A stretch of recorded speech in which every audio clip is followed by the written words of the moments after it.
Hey guys, welcome to my channel. My name is Van Willy. I am just going to be starting up a channel that is going to be primarily dealing with Exos Heroes. It's a game that's come out a couple weeks back, and admittedly I've really taken to it. I really do like a lot of things about the game. It is new, so there's still some problems, particularly in the PvP meta, but at the same time I think they've got a lot right here, and they've solved a lot of the problems that plague a lot of the other RPG mobiles that you see out there right now, your Epic 7s, your Summoner's War, which has had 5-6 years, whatever it is, to, really get its feet on the ground. Exos Heroes has come out with a lot of content to start, and they've solved a lot of the problems that I find are problematic in a lot of other games. And so, admittedly, it's one that I feel like I can do a lot of content with. I feel like there's not a lot out there in the way of content right now. Much of the community itself is just starting out or moving from a couple other games. Like, you have some people coming over from Raid Shadow Legends, Meme Shadow Legends, that is, and you've got some people coming over from Epic 7. Although a lot of the Epic 7 creators aren't really doing a lot of in-depth content. They're kind of just like, hey, once a week I dropped 7,000 yes, and this is what I got from my Zess. I feel like maybe there's just a little bit of lack of content, particularly in the area that I feel like I want to go. And what that is that I feel like reviews. Unit reviews are something that I really always look for in a lot of the games. I want to know what to invest in. Whatever game I play in, I don't want to be dropping materials into unit that it's going to be dead in a month, that you're not going to be using it anymore. And so I feel like unit reviews are really beneficial, particularly early on when you're still learning the ropes of the game, when you have a lot of materials that, when you have the, when you have like your gold fountain and everything to start, that allows you to get a lot of the achievements from the Zest and the gold that you get from it. You got to use it appropriately. It's going to make you level up faster, basically, is how I would describe it. You're going to progress faster in the game if you can use your materials correctly. And so I feel like unit reviews are pretty important. I do also plan on doing some guides on how to clear some content, your Dragon, your Shelter of Avarice, some of your guild content, or Air Squadron in this game. I feel like that is another thing that I will accomplish, but at the same time, I feel that unit reviews are something that are more beneficial, at least to start, and something I'm going to start with myself. Now, getting into it, that means that I am going to be starting with the man you see in front of you. This is going to be my first review. You see Rudley right there in front. The reason I'm doing Rudley to start is because Rudley is a fairly polarizing character, and he's one of my favorites, actually, to be perfectly honest.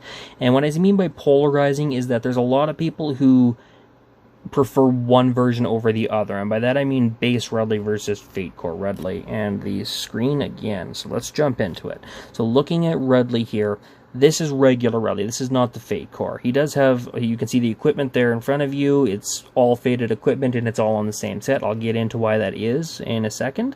But what you see is regular Rudley. Now let's take a look at his stats first. So looking at these stats, and by no means is he fully leveled. He's fully enhanced, but he is not fully leveled, and he hasn't fully leveled his equipment either. And so this is kind of what I would say is a good average Rudley to start, something that that is realistic to expect. It's not going to be a top 100 Rudley, not quite, but at the same time it gives you a good idea of what yours could look like or should look like.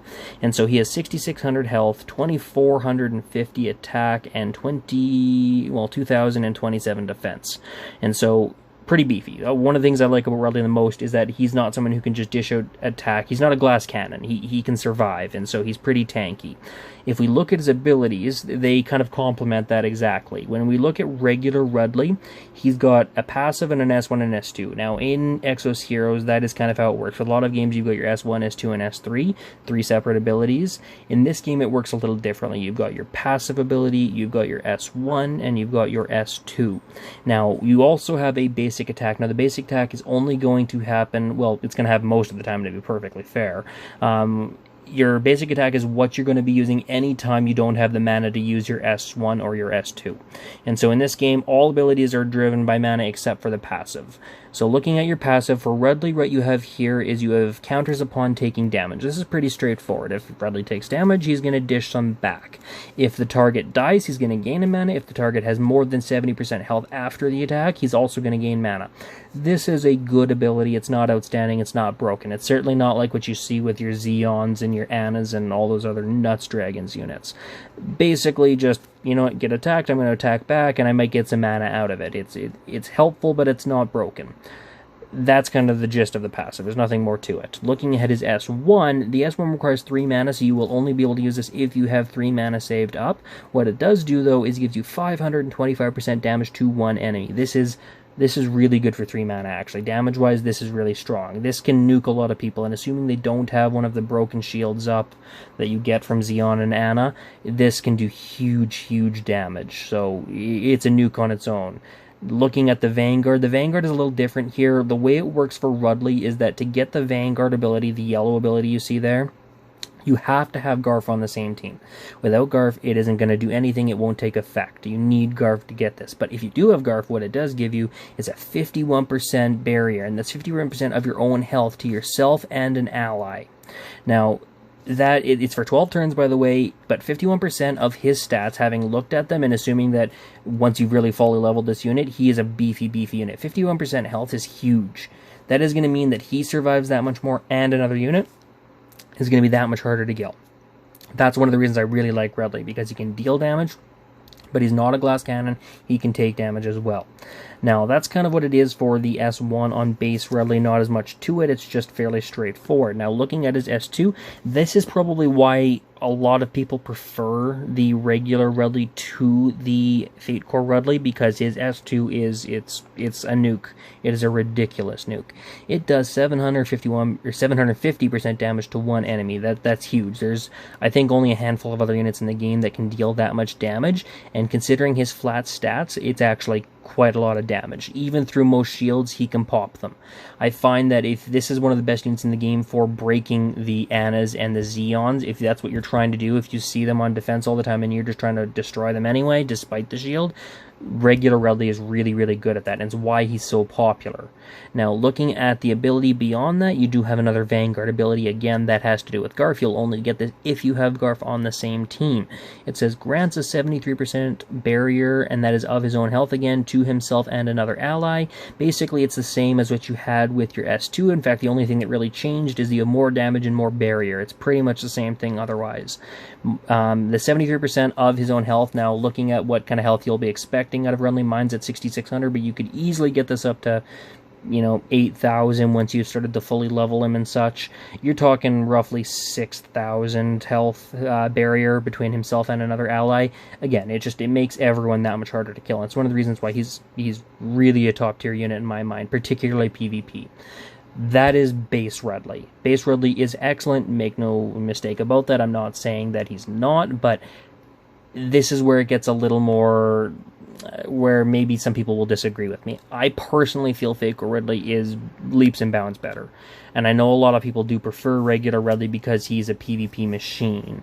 The thing I really like about Fatecore Rudley, and I'll equip my Fatecore so you guys can see it, equip, and you can see it right here, is that stat-wise, number one, he goes up, where is it, right there? He goes up to 7,500 health, he goes up to 2,600 attack, and 2,100 defense. Stat-wise, he does get better, health-wise in particular, quite a bit. It is a huge bump, but that's not what makes Fatecore Rudley that much better in my mind. The reason that some people have him on these god-tier lists, and the reason some people say that he's one of the best Fatecores in the game, comes down to his abilities.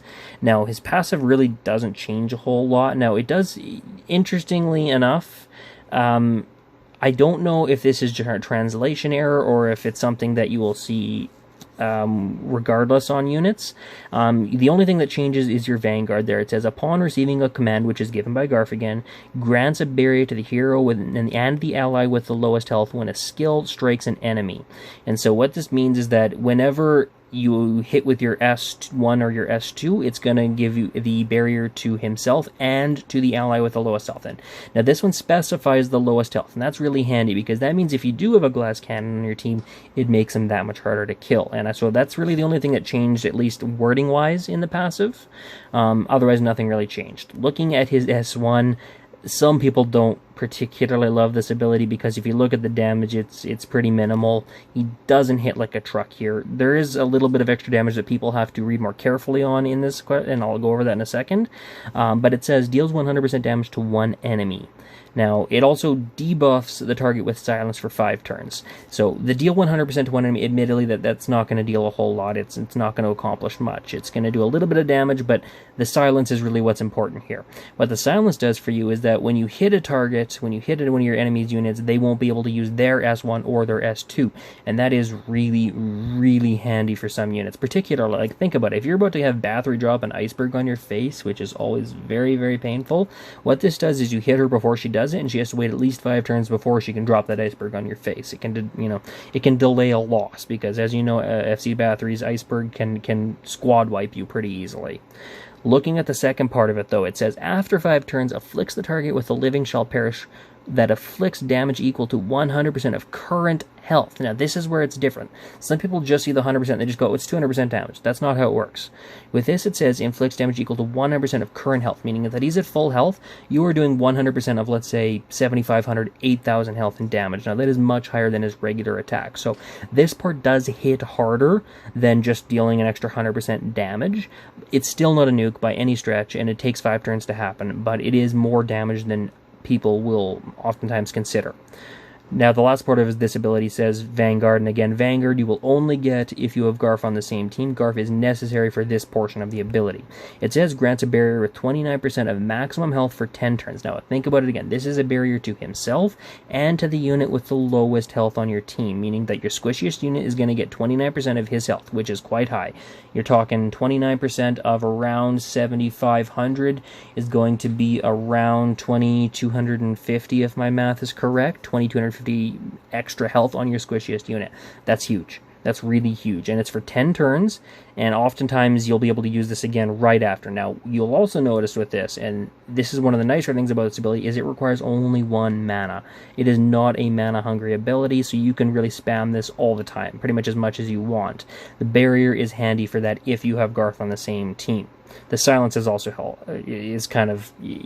it's really good for disrupting the enemy's flow of attacks. And so that's one of the reasons why I think this ability is a little underrated, but certainly not why I like this unit as much as I do. For me, that comes down to his S3. His S3 to me is not understood correctly by a lot of people, and that is in particular because a lot of people don't understand the mechanics of the game yet. If we look at this, it says deals 255% damage to all enemies. Now, for a lot of people that look at 255%, they say, you know what, that's just not enough. 255%, that's less than most AoE units. Certainly for a Fate or a Fatecore, that's just not enough. You have to look at that purple burst word up in the top there, and this happens after you go from 5 stars to 6 stars. This ability becomes a burst ability. And this means that the ability itself can do way more damage if you wait for the mana to load up. You'll notice this says only requires 4 mana to use this ability, and so if you use this while you have 4 mana, you're going to hit for your 255% damage, and that's all. However, if you wait until he's up to 10 mana, which is what you can use once you've gotten to 6 stars, it's going to hit way, way harder, to the point where it can honestly nuke entire other teams. Now, if they have their broken shields up from Ana and Xeon, it may not pop all of them, but it's certainly going to hit like a truck. And so make sure, I would suggest with Fatecore Rudley, you should be using him kind of to tank it out in the meantime until you can get him up to like 7, 8, 9, 10 mana, and then you drop a bomb on them. That's really where he starts to do big damage, and one of the things that I like about him the most, I would say, is that burst thing makes it really, really strong. Looking at the rest of the ability, this is bonkers to me. This is basically, this is what makes Fatecore Rudley so awesome in my mind. It says, when an attack on all enemies strikes, this will increase the health of all allies by 45% of the hero's maximum health, and the defense of all allies by 49% of the hero's defense. Now, this is Rudley's stats, so we're talking about 45% of around 8,000 health means you're going to be getting around roughly 3,700 extra health, I would say, and so that's pretty nuts, actually. You also get 49% of his defense, which on my Rudley would be an extra 1,100 defense on all of your allies. Your entire team gets, in essence, an extra 4,000 health and an extra 1,100 defense. And one of the things about this that to me is absolutely nuts is you'll notice there's no timer on this. No timer whatsoever. When this hits, it sticks until it's removed. It can sit there for the rest of the game if no one removes it. And so to me, that is absolutely, it's awesome. It's one of the things I like him the most. He makes your whole team so hard to kill. He is an he acts as kind of like a front. He's a backline unit that acts as a frontline tank in a certain sense. He's really, really strong for that.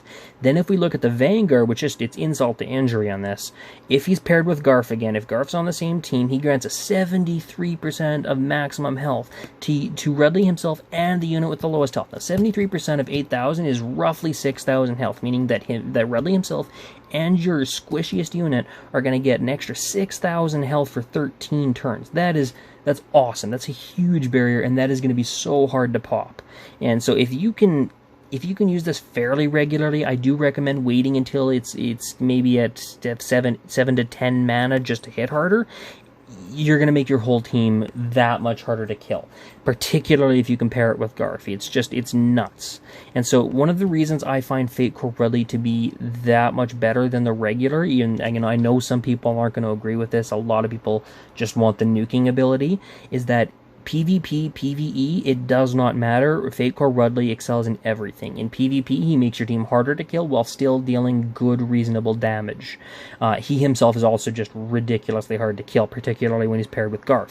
PvE, though, if you pair him with Garf, your team it doesn't die. I mean, seriously, you can put him into Dragon, you can Shelter of Avarice, certainly on the days that you're allowed to, at least. You can put him into your guild content, you can put him into Lunar or Solar Trade Boat when you're allowed to, and your team, it's not going to die. He's going to keep them all alive. They're going to get 49% defense and 45% health. In addition, he's going to get those barriers. And, of course, that is not the best time for a message, but I would suggest, though, that when it comes to Fatecore Rudley, he acts almost as a healer and kind of an off-healer because of the barriers he can give out. In addition to the extra stats he can give, which makes your whole team beefier, he gives these ridiculous barriers to your squishiest unit. And it's one of the reasons why I feel like the Fatecore version is really, really beneficial. So I would say, personally, Fatecore Rudley to me is definitely the way to go. I know there's some people who do prefer the regular one because they say he's more PvP oriented, and I don't entirely disagree, but I would suggest once you get into the later stages of PvP, and I think I'm in Challenger now, or whatever it's called, once you get past 4,300 in your top 3.5%, that's what I'm in. And so once you start to get into those latter stages, it becomes less about just nuking someone and more about sustain, particularly if you're playing against a team of Ana and Xeon, which is like every team you play. You're going to need to be able to make sure that you can survive their attacks and have Wrath kill them, because that's honestly the best strategy for getting it done, is to not to try and nuke their barriers in every single time and let them kill themselves. Fatecore Rudley to me is just a more all-around jack-of-all-trades unit, and that's one of the reasons I personally have him in my top 3 Fatecore units. I mean, FC Xeon is broken on another level. There's no two ways about it. He's absolutely nuts. But at the same time, there's not much you can do about that. He's just broken. He needs a nerf, in my opinion, just because he plagues the meta, and he himself is the meta. He's like the one unit that just can. I mean, you'll see defenses where it's only FC Xeon, and he'll squad wipe your entire team. And that's because you can't avoid hitting him. There's no one else to hit. You have to hit him, and then his Wrath kills you, and then his S1 and S2 do massive damage, so you're done. The other unit would have to be FC Bathory, and that is simply because in terms of nuking, she's the best nuker in the game. There's no two ways about it, but at the same time, she makes it so that your whole team can survive a death once. It's ridiculous. You've got the best nuker in the game, making it so that every other unit in the team will not die at least once, and to me that's bonkers. The other honorable mention would be FC Ana. FC Ana is an outstanding unit. Some people would say better than FC Rudley. I don't entirely agree, simply because FC Ana, in my mind, is a little slow, and so a lot of the time, before she can get her abilities, other than her passive, that is, before her abilities can be used, your units have died, and so she's outstanding. She's one of the best units in the game. I personally prefer Rudley, and I think Rudley is a little underrated in that regard. So having gone over that, I will just give you a kind of once-over on my equipment, just so you can kind of see what it looks like. It's good, it's not outstanding. You'll notice it is all in darkness set. The reason for that is simply when you have a 6 set of darkness, it gives you a 30% heal on any damage you dish out. And so anytime you dish damage out to another unit, let's say it's 10,000 damage, you're going to get 3,000 back in health. And that means that with a unit like Rudley, where you've got 7,500 health in my stats and 2,100 defense, he's hard to kill as it is. And then when he deals that S3 out, and it's AoE, of course, so with AoE you're going to get all that damage is cumulative, and so the heal is cumulative as well. And so he can just basically full heal himself when he uses that S3. It makes him a ridiculous sustain tank, basically. So Darkness, if people are coming over from, let's say, E7, which is probably a lot of people are, I would say, Darkness is your lifesteal set. That's basically what it is. 30% recover from the damage dealt. So really, really strong, obviously. So I personally like to use Darkness on my sustain tanks, and with my Garf and my Valar and such, I do plan on probably using the same similar sets at least.